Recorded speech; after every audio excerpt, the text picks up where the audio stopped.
I'd like to emphasize and try to clarify some of the ideas from the reading because it was nuanced and very challenging. So the central idea is that all is Brahman. And then we need to understand what is understood by Brahman. It is the one reality, the universal absolute. You might be tempted to say it's a unity of all things, but that's not quite strong enough. Because if you say unity of all things, you're still referring to individual things that have come together. The idea of Brahman is that Brahman is truly all, the entire of existence. So notice that the entire of existence includes conscious minds, feelings like emotions, as well as physical objects, so a great variety of things. The insight here, the non-dualism, is that there is no distinction between the mental and the physical. All of this is Brahman. It's all one. So why? Why hold this view? Why does the author promote this view? So a couple,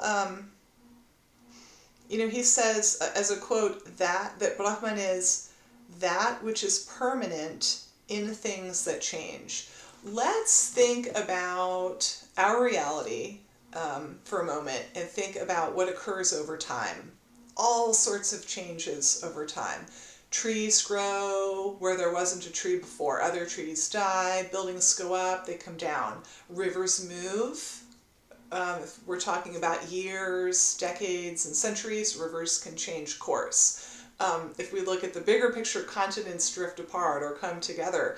Living beings are born and they die.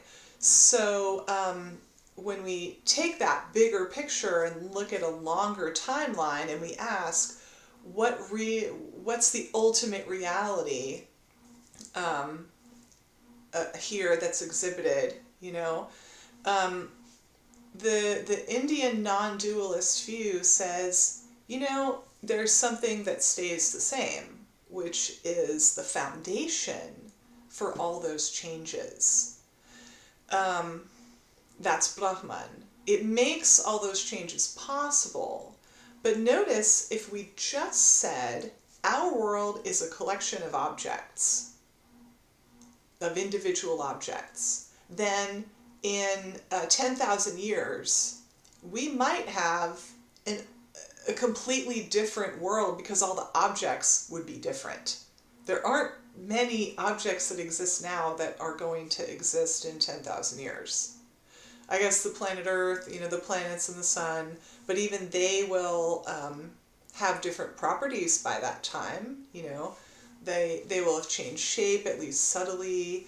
So this view that all is Brahman holds that there is a common substratum that supports and allows all these changes, but the ultimate reality is not the changes, the ultimate reality is the substratum that makes it possible.